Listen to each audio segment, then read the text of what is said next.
Welcome to the Boosting Business Breakthroughs podcast, where coaches gain the confidence, motivation, and expertise to make their next business breakthrough. I am your host, Lori Young, certified master marketer, business growth coach, and all-around truth teller. Breakthroughs can come with flashes of absolute clarity, sudden shifts in mindset, learning new skills, changes in habits, or anything else that changes the course of your coaching business. So if you're ready to be inspired and break through to your next level of growth, let's go. Welcome to episode 8. Today we are going to be talking about the 3 phases of hiring the right VA. And this is really, really important as a coach, because if you are going to scale your business, eventually you're going to have to take off some of the hats that you've been wearing in the beginning of your business and actually hire someone to help you. And normally, it can be different for every coach, but normally the first hire that's ever made in your coaching business is a VA. I have a really special guest with me today. Her name is Melissa. I'm going to formally introduce you guys, but I want to tell you just a little bit about how I met Melissa. So back in 2016, which is when I started my business, I happened to be an OBM at the time, and I was kind of doing all of the things for coaches. I was doing marketing, operations, financials, like anything that a coach needed in their business, I was doing that. And I had no clients. But Melissa introduced me to my very first client. His name is Randy, and we are still in touch today. So I feel like Melissa was literally the catalyst for starting my business. So I'm forever grateful that you are here today. And it's just really cool. We've never met in person like this. And so it's really cool to just be face-to-face and getting an opportunity to collaborate together. Yeah, it's awesome for me as well. Yeah. So let me introduce Melissa formally. She's got extremely impressive background. So Melissa Smith is the founder and CEO of the Association of Virtual Assistants and the PVA, a firm that matches clients with the right virtual assistants. She is also the best-selling author of 2 books, Hire the Right Virtual Assistant and Become a Successful Virtual Assistant. Additionally, Melissa also mentors for Remote How Academy, the first global online education and individual certification program. Drawing from her experience while working on 5 different continents, Melissa truly understands how to operate a successful virtual business. Melissa has been featured by ABC, NBC, CBS, Entrepreneur, Forbes, U.S. Chamber of Commerce, U.S. News and World Report. Most recently, Melissa was named Top Virtual Assistant Consultant of the Year, a Top 10 Most Inspiring Women in Business 2022, one of the top 100 dynamic leaders, and a trailblazing female entrepreneur to watch in 2021. So, wow, you have a very, very impressive resume. Tell me your story. How did you get to where you are today? Kind of where did you start and how did you get here? Well, I mean, this was not my goal or dream for sure. Okay. I said I never wanted to own my own business. I thought it was horrible and I would never do it. And I grew up in the restaurant and construction business, and I thought that's terrible. Right. I worked that, I lived that life. We had vacations around it or lack of vacations because of it. Restaurants open on the holidays, so we're there and the family comes to meet you there. And construction, it was like, well, you got to go. This is the work and everyone's always behind. You don't have a say. Right. And I thought, that sounds terrible. Mm-hmm. I don't want anything to do with that. But then in 2012, my husband committed suicide and everything changed. Wow. So I wanted to be an assistant. I was an executive assistant. My mom was an executive assistant. I went to secretary school. This was what I wanted to be. And I was doing that thing. And I was actually 3 days into a brand new job when everything happened. And that just started a chain of events. So I'm originally from California, but I was living in Georgia at the time. So I was living in Georgia. I stayed for a year and then I moved back to my hometown in California. I had a job that I loved. I thought I was going to be there forever. Their retention rate was in the average of 20 plus years. So I thought I'm going to be one of those 20 plus people because this is a great place to work. I love it. I love what I'm doing. I love the people. Mm-hmm. And I was there for less than a year Mm. because then my daughter came to me and said, I don't want to be here anymore.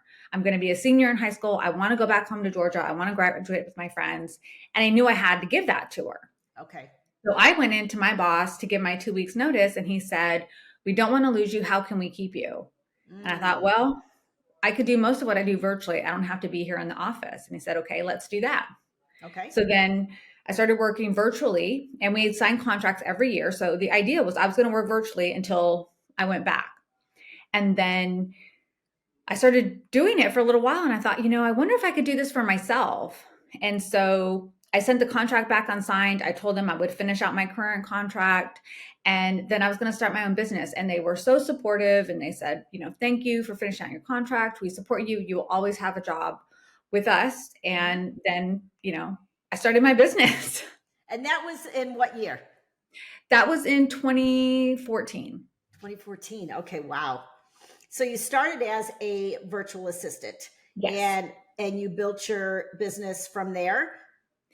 Yes. So I was really unprepared to start a business. Sure. I mean, that's putting it mildly. So I often say that first year of business is a joke I can only laugh about now. Right. Right. And I knew how to provide service, but I didn't know how to run a business. I didn't know how to get clients. I didn't know who a right client was for me. Mm-hmm. I mean, everything was just so abstract and I was doing a lot of networking and meeting a lot of people and educating them on virtual assistants, what we do, how we could help them. And at the end of the conversation, they'd always say, great, can I hire you? And I would say no. And they would look at me like I was crazy, but I would tell them I'm just not that type of VA, because I might have been able to do the work, but I couldn't do it any better than they were doing it. It might have broken one of my deal breakers. There was just so many reasons. A lot of times I couldn't do work. I'm not tech savvy at all. And I don't want to learn technology. It's not even on my list of things ever to do.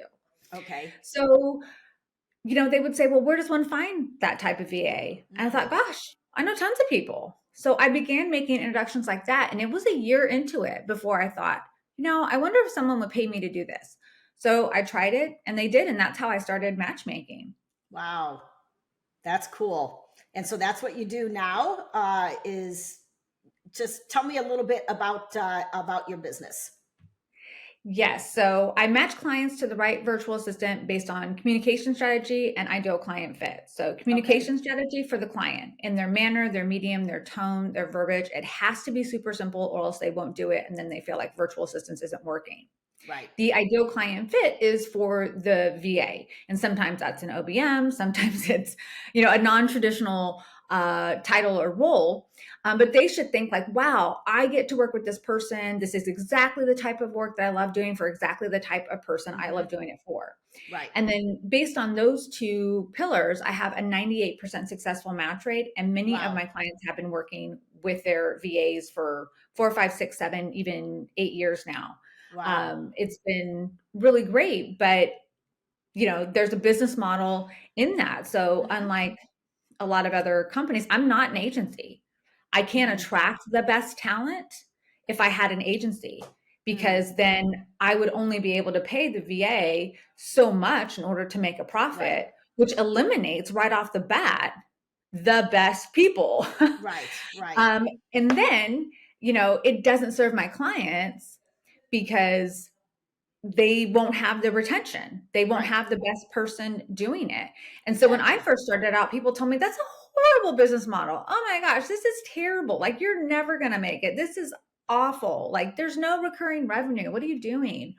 And it's so funny. All these years later, everyone says, oh my gosh, that's so brilliant. What a great idea. Oh my gosh, why has no one, thought of this before? But Yeah, Well, it's been it works in the dating world, so why wouldn't it work yeah. in the business world, right? I mean, I know because I have been the recipient of clients who have come to me after several failed VAs. Mhm. So I know, and I myself, I run an agency, so I know what it's like to hire quality talent or to get subpar talent and have to let them go and rehire again. So it's not easy, and it's definitely a service that's needed for sure. So tell Yeah. me, what's your superpower? Like what really makes you stand out and makes you good at what you do? My superpower is that I love doing it. Mm-hmm. It really is. I am in a space because I also do remote work consulting and from traveling, people come to me for hiring and advice Mm-hmm. and tips. And, you know, I think people get to a point when they don't love it and Mm. they're not really looking for that win-win situation. They're Right. not like I take on every search as a scavenger hunt. And Mm. it's like, where's this person at? Where's my diamond in the rough? Right. And I really have a good time doing it. It's not like I just post it out there and that's it. Like Right. I am scouring places, I'm looking at things, and then I'm not quick to dismiss people. There are Okay. some things that I'll be quick to say, but if someone comes to me and they say, I think that I would be perfect for this job, this is my dream job, and I don't see that on their resume, I don't see it on their LinkedIn profile, I don't see it on their website, I'll go back and I'll ask them, what am I missing? Like, Mm-hmm. why isn't this where I can see it? Right. Like, what can you tell me? Right. And I've gone on and I've been able to match people that have had the wrong type of profiles and have had the wrong type of things. And many times the client would say, I don't want to interview this person. And I would Mm-hmm. say, but trust me and interview this person. Right. And they'll say, why? And I said, well, I can't tell you because I can't anchor you anywhere. Every Right. candidate has to have the same kind of experience going in, and you should have the same type of excitement interviewing each person. So I can't tell you, but just trust me. Mm-hmm. Everyone gets the same questions, opportunity to answer the same questions. And oftentimes the client would come back and said, you know what, I would have never even interviewed that person, but Right. they're hands down the person that I want to hire. Yeah, that's so common. Like people like looking at a resume and just completely like dismissing somebody just based on the words on a resume. And it's Mhm. often so misleading. Mhm. Um, so this podcast, as you know, is all about like boosting business breakthroughs. So one of the questions I always ask every guest is, tell me about a business breakthrough that you had that changed the course of your business. Well, I'm going to say two things. So, Okay. one, I definitely wouldn't still be in business if I didn't hire a coach. I, Okay. I mean, I was going down in flames, and you could say, and a lot of people say, well, I don't have money to hire a coach. I'm not making any money. How can Hmm. I do that? I have to wait till I have money, and then I'm like, well, if I don't do it, I won't be in business. Right. Like if I'm going to go down, like I'm going to go down swinging, I'm going to make sure I have done everything in my power to make this work because I want this to work. I need this to work. Right. And so, frankly, I just wouldn't have had the time to have another breakthrough if I didn't hire the coach. It Okay. just wouldn't be possible. Okay. After that, here I am. I'm making money. I have packages. I'm doing pricing, and all the things that she's really helped me with, and she's really changing my mindset. She's Hmm. bringing things to my attention, and it just gives you more time. Like making money, having money come in, gives you time to think and space to think. Hmm. And I just one day I was like, wow, why do I need everyone else's client but my own? Right? Because at this point, I wasn't charging to Hmm. match. No one was doing what I was doing. I didn't want to create an agency model, and in my mind, I could envision something just slightly different. because all I could focus on was, I don't want an agency. I don't want to manage people. Like, I am not an OBM, right? Right. I'm not a manager of people, processes, and systems. It's not what I do. Right. And I couldn't see something to the side. No one else was doing it. And then I just had this, moment of, well, what if someone would pay me just to do what I've been doing? Like, that's crazy. Like, I'll just try it. And so I had a conversation with a potential client, and all the things he was listing were the things that I could totally do. And I could see him losing interest. I could see it on his face. This was like an in-person event. And so I said, let me ask you a question. Like, you've told me what you need to do in your business. Like, what have you wanted to do in your business, but you haven't? And then he listed something and got really excited. And it's something that I didn't do. And I said, okay, so what if I found you that person? Is that something that you would pay for? And he's like, oh yeah, I would totally pay for you to find me somebody. And that's what really started it. Like, that right there. And so when I coach VAs, one of the first things I ask them is, what is something that you do that you've done for free? Or when people ask you like what you charge, you're like, it's so easy, I wouldn't even know what to charge. Right. That's your gold mine. That's it. That's the place where you should be. And in my mind, I was thinking, I'm a hard worker. I was like the best employee ever. Right. But when I think about it, it was work ethic. My work wasn't so hard and so challenging that I like racked my brain every single day trying to figure out how I was going to make things work. That wasn't it. So why should my own business be so hard? But it didn't occur to me. Right. Yeah. It's funny because like we often think something that comes so naturally for us, we often think that everybody knows how to do this. Like, this is something that everyone knows how to do. Like, why would anybody pay me to do this? Because this is just too easy. And oftentimes we don't even recognize what is so easy to us. Like for me, I think it's managing people, like managing clients, managing team. It's something that I love to do, and it's so easy for me. But there's other people like, oh my gosh, like I would hate doing that. Like my website designer, she's great at what she does, but she's like, I'm so glad that you're managing the clients because it's not something that I want to do. And to me, it's like, oh, that's the fun part. It's right. So yeah. Anyway, so let's just dive into what we are here to talk about, which is this 3 phases of hiring the right virtual assistant in your business. I'm going to give the floor to you. I'll ask questions if I something comes to my mind, but I just want to have you share because this is your expertise. Yeah. So the first part is really determining what you want. And so often people come to me and say, what can a VA do? Like, that's the wrong question to be asking. You should be asking yourself, what do I want this person to do? Okay. Like, if you could wave a magic wand, what would it be?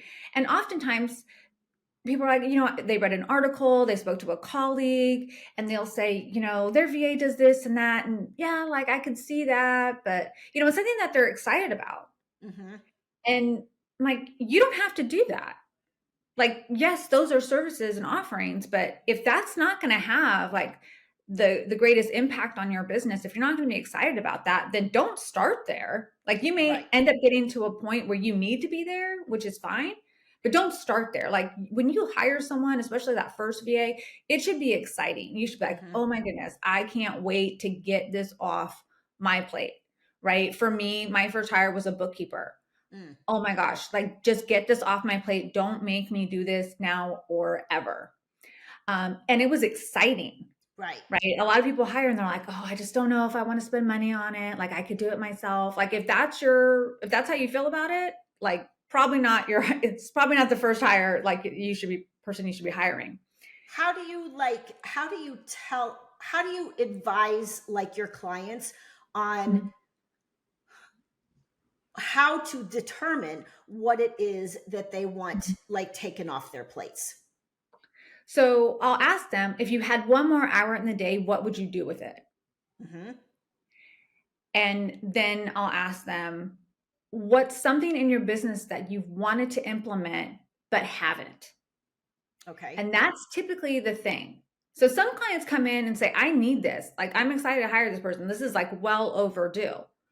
But needing something and then knowing that you should hire someone and you're like, yeah, I'm kind of managing it now. I don't have a lot of sleep sometimes. I'm mostly productive. Sometimes I have to do my work on vacation. Like those are the perfect time to hire, right? Mm-hmm. Most people come to me and they're just like, I need help like yesterday. Okay. I'm drowning here. That's actually not the perfect time to hire. And we'll get into that in a little bit. The Okay. perfect time to hire is before you need someone. Yes, absolutely. You get a chance to then, have that working rhythm down, understand what good likes, have proper onboarding. I just don't care how great of the person like I'm going to match you with. Everybody deserves to be onboarded. Yes, agreed. Period. Agreed. I've always been Mhm. like hire before I Mhm. actually need them because I'm anticipating a need in the future. Like I just Mhm. hired an additional copywriter, and it's like Mhm. my current copywriter could handle all of the business, but I started thinking, what if client, new client A and new client B came on? What's going to happen to my current copywriter? She's going to be in over her head. So now is the time to bring on another copywriter, get her acclimated, get her into our systems and our processes and how we do things so that everyone's in a rhythm when the Yeah, business begins to increase. absolutely. And, for everyone who believes in, making space and law of attraction, like that's exactly the Mm-hmm. point of doing that as well. Right. Um, and then, we start small. So people usually think of these really big projects, right? And it's overwhelming to even think about handing over some really big project to a stranger. Mm-hmm. And I stopped and I said, no, like if you just could give something an hour away a day, where's that hour in your day that just drains you, that you procrastinate, that you're like, oh, if I had to do this, Mm-hmm. right? Because the idea is not that you're productive because you do things. The idea is that you're managing your energy and using that in the right way to be productive in the right things. Like if getting to inbox zero doesn't like recharge you, but you're Right. exhausted, then that's not the right thing. Even if that's what your VA could do and Mm-hmm. that wouldn't give you energy, then that's not the right job for them. Mm-hmm. But if it was just like 1 hour a day, you can retain a VA for as little as 10 hours a month.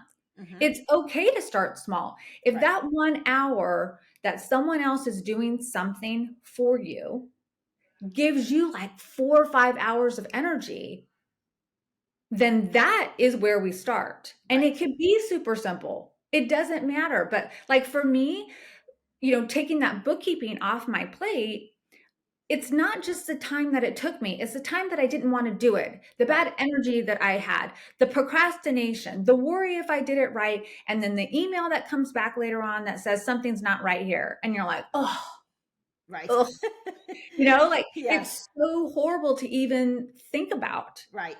Right. And so for those things, you're thinking, that's how I come up with this. The projects, let's not let's have a trusted partner on board before we do that. But let's just start small. And that again, giving you that energy back, right? I'm training for a marathon. I didn't start by running 14 miles every Right. Saturday, Right. right? I started 2 miles, 3 miles, getting my endurance up. And now it's the thing that gives me energy. But Mm-hmm. if I had some 14-mile run on my calendar, I would have been like, oh my gosh, does my kitchen need cleaning? Do I need to clean out my closet? I think Right. something needs my attention here and Right. it's not. Exactly. It's not running 14 miles. Yeah. Right. I agree with that completely. I really like what you're saying about managing your energy. For instance, my VA is doing things like, scheduling social media, setting up blogs on websites, setting up newsletters. And when she goes on vacation and I have to step in to do that, it's not that I can't do it because I Mhm. absolutely can. I am just like, oh my God, like I can't stand this. It's just not something that I enjoy doing. It's tedious, it's boring to me, it's repetitious to me, and it drains my energy. Mhm. So I'm always grateful when she comes back and starts taking that Yeah, over. Yeah. absolutely. And so then, you have what you want, what you're looking for. You can say, it'd be nice if this person can grow into this, that's the retention piece. And then the next phase is starting to search for that person Hmm. specifically. So I see this all the time. I get tagged in these posts on LinkedIn all the time. And it's like, hey, anyone know of a VA? Like, what do you think is going to happen? Do you think like you're going to get the right match? You're going to be inundated with emails, direct Yes. messages, comments. Like, you need to get specific. And it's Hmm. just what I do when I go out. I have people comment all the time on my job descriptions because they're so specific, because I'm pinpointing this person. And when you post something out there, it Hmm. should say who you're looking for. What qualities do they have? What Right. makes this person successful? What kind of communication strategy do they have to have? Like what does success look like? And this often when I ask it in the consultations, I actually have to preface it now. I say, this next question can seem vague. How do you measure success? Mm. Because the client says measure success, that's super vague. What do you mean? And I'm like, okay, well, how do you measure success in your business? And how does the VA know that they're successful? Hmm. If you can't do that, how do you know if you've hired the right person? Right. You'll just be spinning your wheels. So you enter in those success measures and get really specific on what you want this person to do, how they're going to do it, and the expectation of the outcome. And then you'll start to see a lot of people just not commenting as much anymore. Right. And then Right. the ones that you do, they'll say, I have a person. Oh my gosh, you just described so and so. You might have Hmm. someone else tag someone like, oh my gosh, so and so, this is you to a T. That's what you're looking for. And Right. this idea that you're just going to post something out and get hundreds of applications is horrible. Do you have time Exhausting and to go through overwhelming. that? Yes. Yes. I do remote work consulting, I do remote hiring for employees. And I have to tell the clients, like, look, this is going to be so specific. We're not going to have hundreds of applications to go through. Hmm. And they're like, what? Like, that's a waste of everyone's time. If Right. we have hundreds of applications to go through, we do not have the right candidate pinpointed for this role yet. Mm. The right candidate is out there. Right. You have to be specific. And I don't want just anyone for this role. I want the right person for Right. this role. I want the person who's excited to show up week after week and year after year. Right. Because it's And the so they're like, perfect fit for okay, them. sounds crazy, but okay. And you Right. want the same for your VA.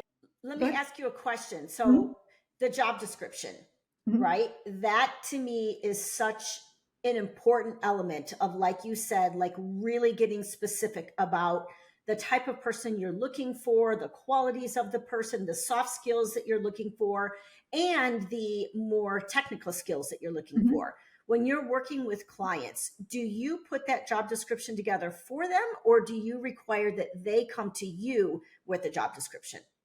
I put it together for them. If they Oh, come to wow. me, I say, I will marry that into mine.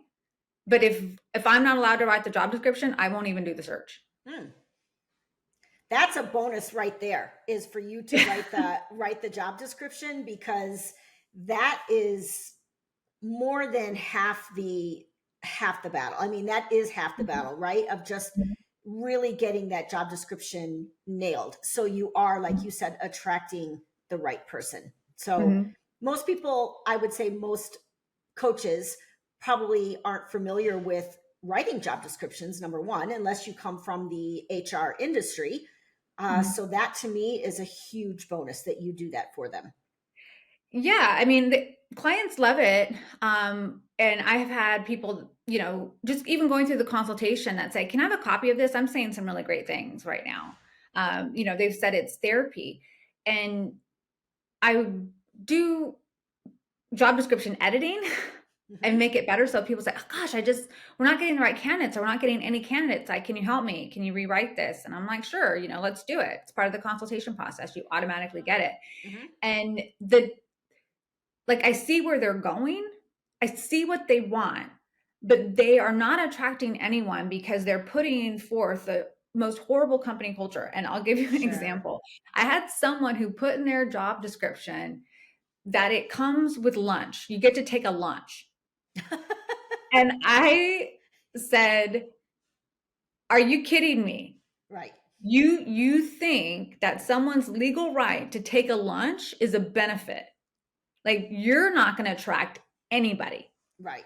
Like, you and whoever responds to this is going to leave you in a heartbeat. Like, they are a desperate person who will take this and then leave you in a heartbeat and burn you on the way out the door. Like, this is the most horrible thing I've ever seen. Wow. And why are you saying you have great company culture? Like, you have completely lost me. And it's because he had such a bad experience with remote workers in the past, right? That they were trying to cover all their bases. And I said, I get it.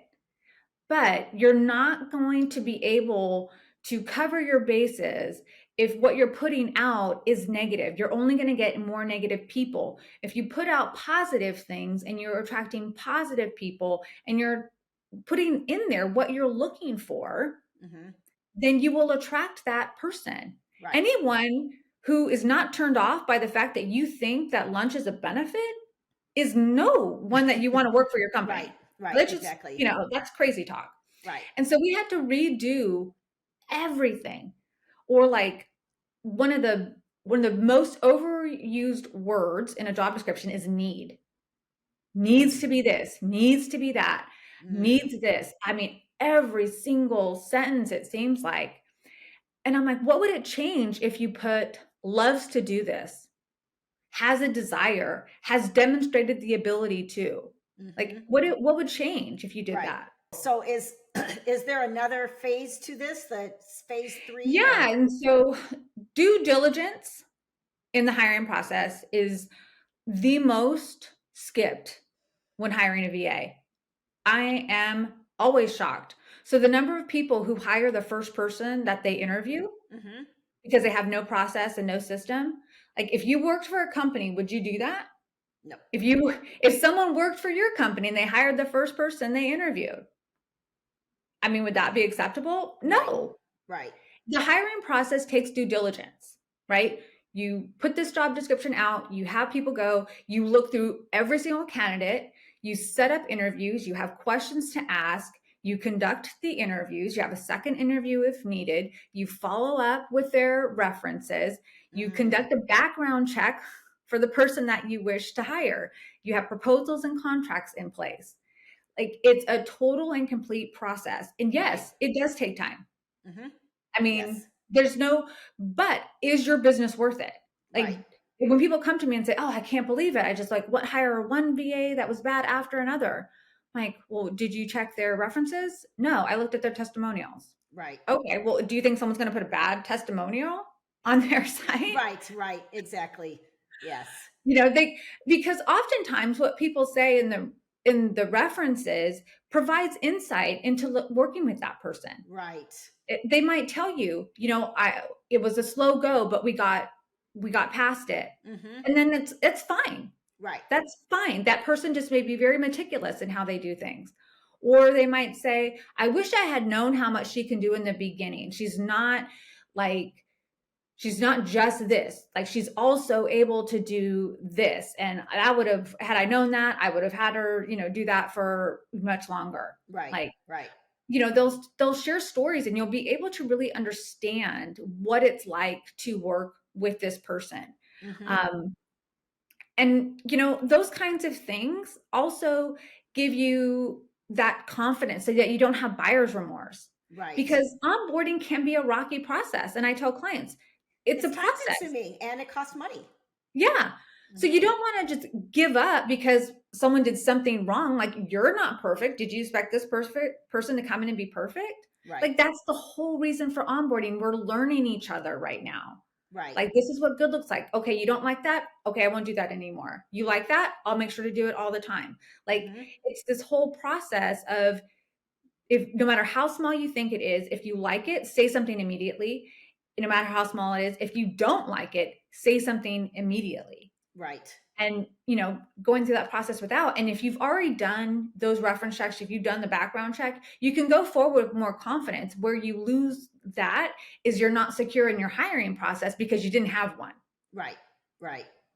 Yeah. And then really the last phase is that onboarding phase, Okay. right? It's not, okay, you're working now, you're an assistant, you've been doing this for so many years, have at it. Right. Like, no. Mm-hmm. What is our goal for these first 12 weeks together? Where do I want to be at the end of this 12 weeks, and work backwards from there? Create a timeline. Answer the questions of, like, what is most likely to get me off track? Do I have shiny object syndrome? Mm-hmm. Like, or am I A, focused? Right. And understand what that looks like, because I'll have clients come back and say, wow, it was so great. She can do so much stuff. And, but here we are 12 weeks later, nothing's completed. I'm like, well, that's odd, because, Right. it was just one thing that you set the expectation for.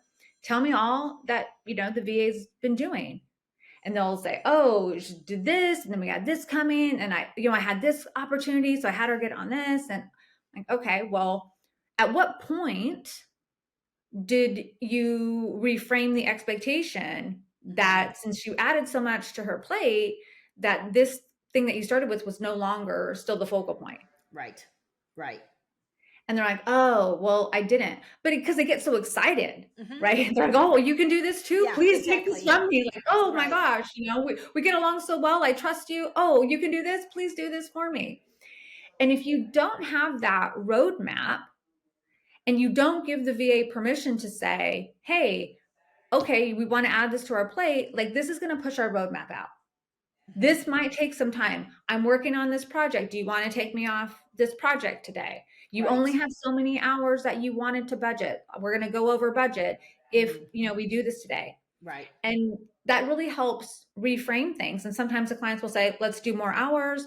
Yes, this is my new project now, because if I get this, then I'm going to be bringing in way more money. So Right. there's not like you can't do something. Mm-hmm. But if we don't know the goal, again, if we don't know that success measure, if we don't know the expectation, how can we meet it or exceed it? Right. Right. But if you're just going in and you don't know where you're going, then, like, how do you know if you're ever going to get there? How do you know if this is successful? Mm-hmm. How do you know, like, how do you want to get feedback? What's the measure of that? And so many people just go in blindly and don't really break it all down, and then wonder, is this really worth it? Am I really getting this? Because they haven't followed the steps all the way through.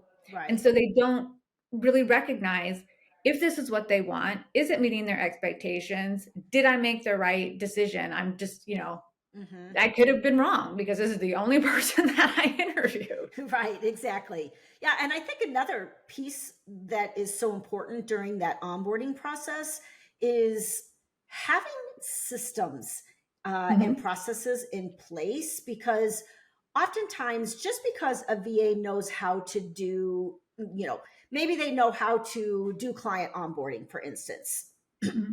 but maybe they've done it in the past for 2 or 3 or 4 different clients, but your process is different.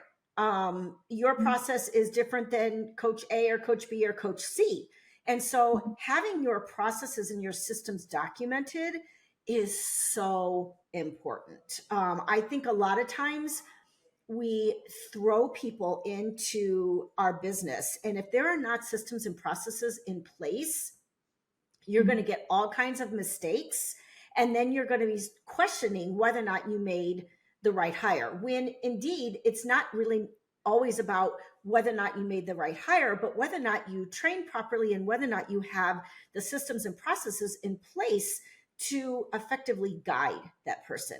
Mm-hmm. Right. Yeah. And, this comes up a lot because, clients will come to me. I'm like, I'm too busy to create process and systems. I have nothing. Can I hire just VA who will jump in?